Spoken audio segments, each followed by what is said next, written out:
इस वीडियो में हम एप्लीकेशंस ऑफ इंडक्टिव इफेक्ट का थर्ड पार्ट पढ़ रहे हैं, जिसमें हम बेसिक स्ट्रेंथ को कैसे इंडक्टिव इफेक्ट अफेक्ट करता है ये हम पढ़े। ठीक है, अब देखो बेस क्या होता है,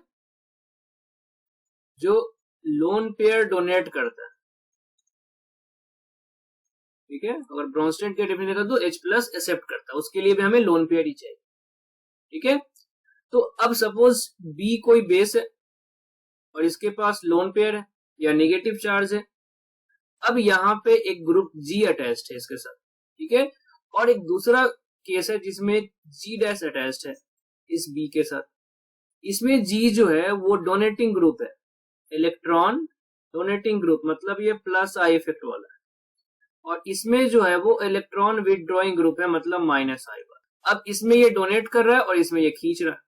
मान लो ऐसा केस हो गया कि B डोनेट करना चाहता है और G B को डोनेट कर रहा है। ठीक है, मतलब ऐसा हो गया सपोज कि आप अपने एक दोस्त को पैसा देना चाहते हो और आपके पापा आपको और पैसे दे दिए, मतलब आपके पास डोनेट करने की कैपेबिलिटी क्या होगी, और इंक्रीज हो जाएगी। तो इस केस में क्या होगा, जैसे जैसे जी इसको डोनेट करता रहेगा, इसको डोनेट करने की कैपेबिलिटी क्या होगा, इंक्रीज होगा। तो इलेक्ट्रॉन डोनेटिंग टेंडेंसी इंक्रीज होगा, जिसके कारण क्या होगा, बेसिक नेचर इंक्रीज हो जाएगा। तो किसने इंक्रीज किया, प्लस आई इफेक्ट। अब इसकी बात करते हैं जी डैश। जो जी डैश है वो विड्रॉइंग है, मतलब अब इस ऐसा केस हो गया, आप अपने दोस्त को डोनेट करना चाहते हो बट आपके मम्मा ने क्या किया, आपके इलेक्ट्रॉन को अपनी ओर खींच लिया, आपसे आपके पैसे छीन लिए गए। तो जब आपके पास पैसे ही नहीं रहेंगे तो आप पैसे किसी को कैसे डोनेट कर सकते हो, मतलब यहाँ पे इलेक्ट्रॉन डोनेटिंग टेंडेंसी डिक्रीज होगा, और जिसके कारण क्या होगा, बेसिक नेचर जो है वो डिक्रीज हो जाएगा। तो हम ऐसा बोलेंगे, plus I effect basic strength और बेसिक नेचर क्या करता है, इंक्रीज करता है, और minus I effect basic nature decrease करता है। अरे जस्ट इसका उल्टा ही तो हमने एसिडिक में पढ़ा था कि प्लस आई एसिडिक नेचर को कम कर देता है और माइनस आई जो बढ़ा देता है, तो उसी का उल्टा सोच लो यहाँ पे। ठीक है, तो ये बेसिक कॉन्सेप्ट है। फिर से मैं एक पॉइंट रिपीट करूंगा यहाँ पे लास्ट वीडियो का, कि जब आप बेसिक स्ट्रेंथ कंपेयर कर रहे हो ना, तो ये चेक कर लो वो ग्रुप तो सेम है जिसके लिए आप चेक कर रहे हो। अलग अलग ग्रुप में इंडक्टिव इफेक्ट काम नहीं करता। जैसे एक NH2 ग्रुप और एक OH ग्रुप है, इसमें प्लस आई माइनस आई काम नहीं करेगा। NH2 है और NH2 है या NHR है, मतलब N होना चाहिए तो ये काम कर देगा। तो डिफरेंट फंक्शनल ग्रुप्स में ये इफेक्ट काम नहीं करता, अमाइंस को छोड़ दो उसमें से। ठीक है, तो चलते हैं क्वेश्चंस करते हैं। अब देखो ये क्वेश्चन में क्या बोल रहा है, arrange following in decreasing order of basic strength, और यहाँ पे K था एसिडिक में, यहाँ पे KB होगा। याद रखिएगा KB is directly proportional to basic strength. Question में KB भी लिखा हो सकता है, और जो PKB होगा inversely proportional to basic strength. अब चलो यहाँ पे चेक करते हैं। बेस है मतलब निगेटिव चार्ज होगा या लोन पेयर होगा, इसके पास निगेटिव। एक्स्ट्रा क्या है, प्लस आई। इसके पास एक्स्ट्रा क्या है, प्लस आई। तो जितना ज्यादा प्लस आई उतना ज्यादा बेसिक नेचर, मतलब C जो है वो सबसे ज्यादा होगा, फिर B होगा, फिर A होगा। क्वेश्चन नंबर 2 पे चलते हैं। ये देखो कितना R ग्रुप अटैच्ड है, मतलब बोल सकते हैं ये 1 डिग्री है और ये 2 डिग्री है और ये 3 डिग्री है। तो इस पे एक अल्काइल ग्रुप का प्लस आई लग रहा है, इस पे 2 अल्काइल ग्रुप का प्लस आई लग रहा है, और इस वाले पे 3 प्लस आई का काम कर रहा है।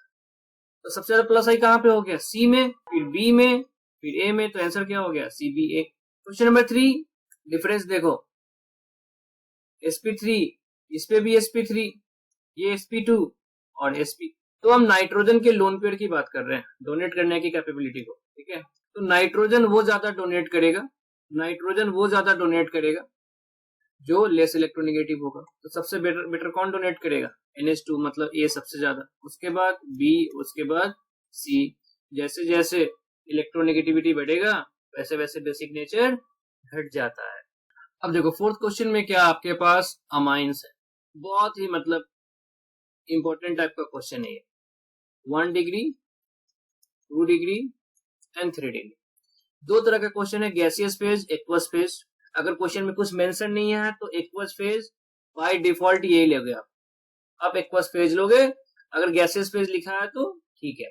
अब देखो गैसियस फेज में केवल प्लस आई इफेक्ट काम करता है, ठीक है, और एक्वस फेज में प्लस आई सॉल्वेशन इफेक्ट, स्टेरिक हिंड्रेंस और हाइड्रोजन बॉन्डिंग, ये सारे कॉन्सेप्ट काम करते हैं। तो यहाँ पे कंबाइंड इफेक्ट होगा इन सब। यहाँ पे केवल प्लस आई है तो प्लस आई देख के बोल दो सबसे ज्यादा कौन, 3 डिग्री, फिर 2 डिग्री, फिर 1 डिग्री, ठीक है। मतलब यहाँ पे आंसर क्या हो जाएगा, C greater than B greater than A. But aqueous phase में इन सबका कंबाइंड इफेक्ट में क्या होता है, अब ये आर पे भी डिपेंड करता है। जैसे आर आपके पास मान लो CH3 है, तो ऑर्डर क्या हो जाएगा, 2 degree greater than 1 degree greater than 3 degree, मतलब B greater than A greater than C.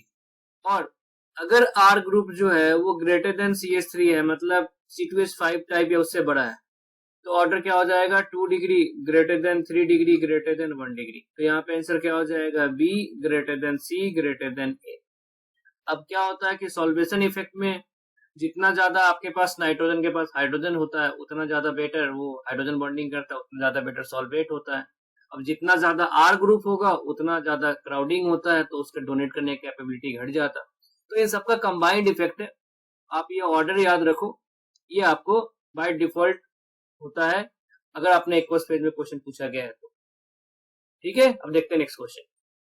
Question number 5 में क्या है, आपके पास ये ग्रुप है जिसका देखना है। मैंने इसका नहीं देखा, क्यों नहीं देखा, बिकॉज ऑक्सीजन से नाइट्रोजन ज्यादा बेसिक है।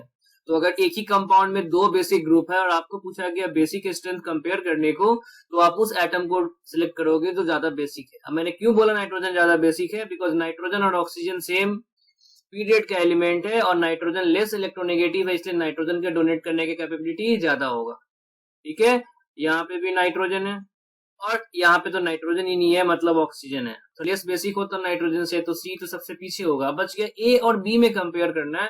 तो देखो यहाँ पे कितना CH2 है 2 और यहाँ पे कितना है 3, मतलब किसमें ये कौन सा इफेक्ट लगा रहा है, OH माइनस आई।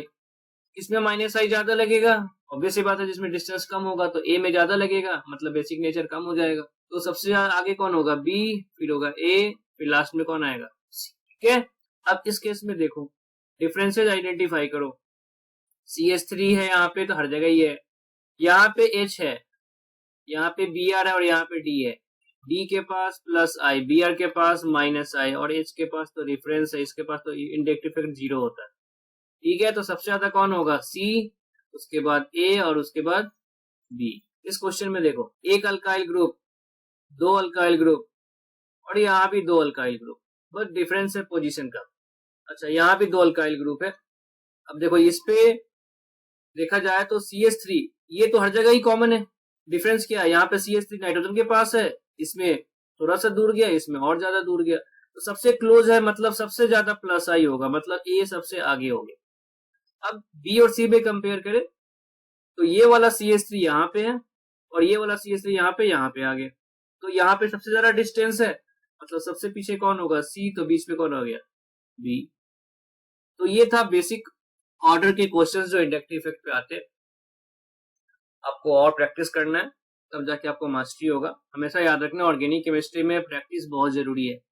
जितना ज्यादा आप क्वेश्चन देखोगे, जितने बार अपने आप को अननोन क्वेश्चन से इनकाउंटर करोगे, उतना ज्यादा आपको कॉन्फिडेंस आएगा। तो बच्चों आपको ये कंटेंट कैसा लग रहा है अपने कमेंट करके मुझे बताएं। अगर आपको पसंद आ रहा है तो लाइक कीजिए और अगर आप इस चैनल पे नए हैं प्लीज चैनल को सब्सक्राइब कीजिए ताकि मैं आपके लिए और वीडियो लेके आता रहूं, ठीक है। Thank you.